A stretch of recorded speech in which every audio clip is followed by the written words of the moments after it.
ഡൽഹി ഇപ്പോൾ അതീവ ജാഗ്രതയിലാണ്. കാരണം സെപ്റ്റംബർ 12-ാം തീയതി ബ്രിക്സ് ഉച്ചകോടി ആരംഭിക്കാൻ പോവുകയാണ്.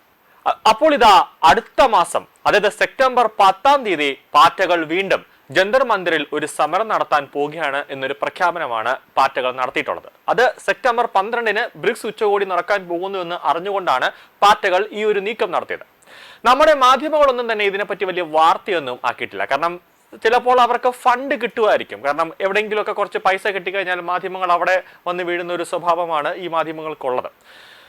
എന്തിനാണ് സമരം നടത്തുന്നത്, എന്ത് വിഷയത്തിലാണ് സമരം നടത്തുന്നത്, എന്തിനെ ആസ്പദമാക്കി അല്ലെങ്കിൽ എന്ത് വിഷയത്തെ ഊന്നിയാണ് സമരം നടത്തുന്നതെന്ന് ഇതുവരെയായിട്ട് പാർട്ടികൾ പറഞ്ഞിട്ടില്ല. പക്ഷെ സെപ്റ്റംബർ 10-ന് ജന്തർ മന്ദിറിൽ സമരം നടത്തുമെന്ന് പറഞ്ഞിട്ടുണ്ട്. നമുക്കറിയാം ഈ പാർട്ടികൾക്കൊക്കെ ഫണ്ട് വരുന്നത് അമേരിക്കയിൽ നിന്നായിരിക്കും. കാരണം അഭിജിത് ദീപ്കെ ഒരു അമേരിക്കൻ പ്രോഡക്റ്റ് ആണ് ഈ അഭിജിത് ദീപ്കെ എന്ന് പറയുന്നത്. സെപ്റ്റംബർ 10 തെരഞ്ഞെടുക്കാനുള്ള കാരണം എന്ന് പറയുന്നത് സെപ്റ്റംബർ 12 ബ്രിക്സ് ഉച്ചകോടി ഇന്ത്യയിൽ നടക്കുകയാണ്. ഞാൻ നേരത്തെ പറഞ്ഞതുപോലെ ന്യൂഡൽഹിയാണ് ആ ഉച്ചകോടിയുടെ പ്രധാനപ്പെട്ട ഒരു വേദി എന്ന് പറയുന്നത്.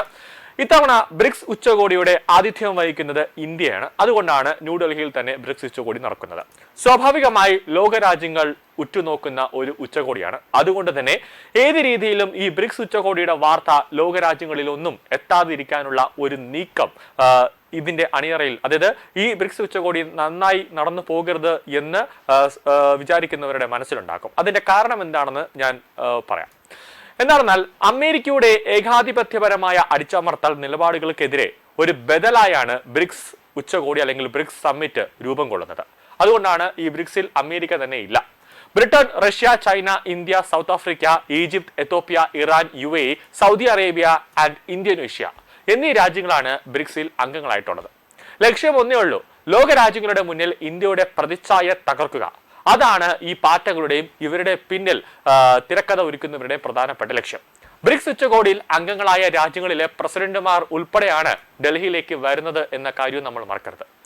ലോകരാജ്യ തലവന്മാർ വരുമ്പോൾ ബ്രിക്സിനെ എതിർക്കുന്നത് എന്ത് കാരണത്താലാണ്? ഉത്തരം ഒന്നേ ഉള്ളൂ, അമേരിക്കയ്ക്ക് നല്ല ഭയമുണ്ട്. അമേരിക്കയാണ് ബ്രിക്സിനെ ഏത് രീതിയിലും ഇന്ത്യയിൽ നടക്കാതിരിക്കാനോ അല്ലെങ്കിൽ ഒരിടത്തും നടക്കാതിരിക്കാനോ വേണ്ടി അമേരിക്ക പല കളികളും കളിക്കുന്നുണ്ട്. അമേരിക്കയ്ക്ക് നല്ല ഭയമുണ്ട് ബ്രിക്സിൽ എന്തെങ്കിലുമൊക്കെ ഒരു നിർണായകമായ ഒരു തീരുമാനം ഉണ്ടാകുമോ എന്ന്. കാരണം ഈ ഉച്ചകോടിയിൽ ബ്രിക്സ് രാജ്യങ്ങളെല്ലാം ചേർന്നുകൊണ്ട് ഒരു ബ്രിക്സ് കറൻസി ഉണ്ടാക്കുമോ എന്നൊരു ആശങ്ക അമേരിക്കയ്ക്കുണ്ട്.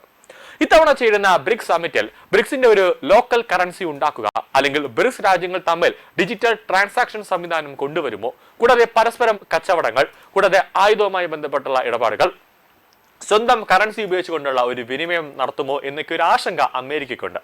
അങ്ങനെ നടന്നു കഴിഞ്ഞാൽ പിന്നെ അമേരിക്ക വെറും ഒരു വേസ്റ്റ് രാജ്യമായി പോവും. ഈ അമേരിക്ക എന്നുള്ള ആ ഒരു പ്രാധാന്യം, ആ ഒരു മൂല്യം തന്നെ ഇടിയും എന്ന കാര്യത്തിൽ യാതൊരു സംശയമില്ല.